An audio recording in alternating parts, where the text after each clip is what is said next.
Now that you're ready to knit, we are going to do it in the Continental or picking method.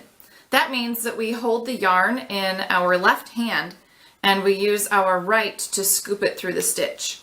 Now, another way that you can knit is by doing the English or throwing method, where you would actually keep the yarn in your right hand or even just dangling behind your work, and you would pick it up and throw it around the needle.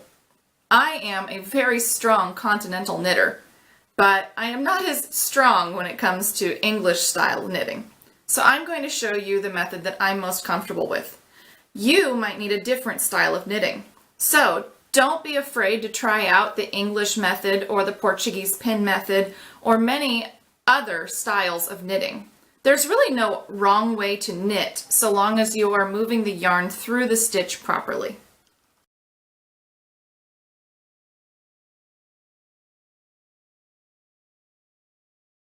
So now that we have all of our stitches cast on, I am going to show you how to knit.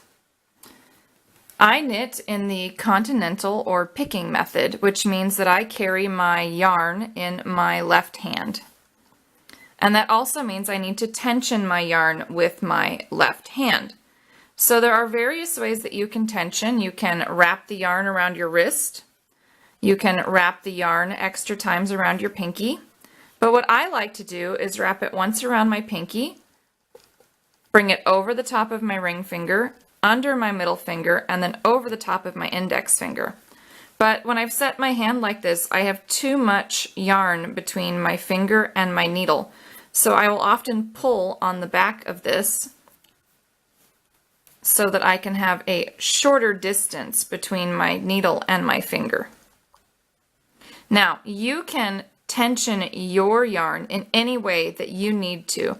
There isn't necessarily a wrong way to tension your yarn. And you have to remember that you're learning how to knit, or maybe you haven't knit for a while. So your tension won't be as even as you would like it to begin with. But practice makes perfect. So the more you knit, the more confident you'll be, and the better your tension will become.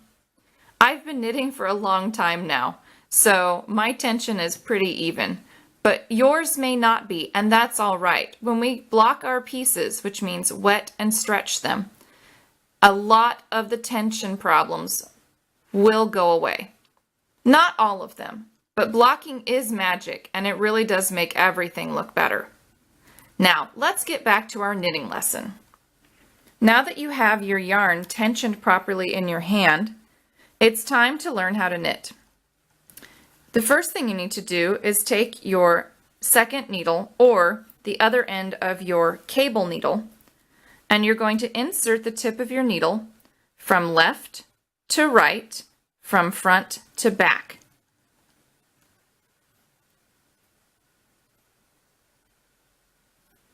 The next thing that you're going to do is you're going to scoop or lay your yarn over the needle that has no stitches on it. And then you're going to use that needle tip to pull that new loop through the old loop. So the new loop is on the right needle, the old loop is on the left needle. But to complete our stitch, we actually have to slide that old loop off. It's a scary thing, but I promise it works. And that is how we go from stitches on the left needle to stitches on the right needle. So let's watch that again. You're going to take the tip of your needle in your right hand, stick it into the stitch from left to right and front to back.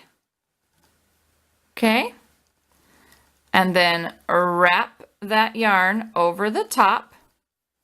You're going to use that needle tip to scoop the new stitch through the old stitch and pull it off. So let me try to do that just a little bit slower. We're going to go in through the front and out through the back. Wrap the yarn around the needle tip, and I like to sort of use my thumb sometimes to hold that down. And then you're going to take that needle tip and pull it through the old loop so that the new loop is on your right hand needle, The old loop comes off of the left-hand needle. So one more time.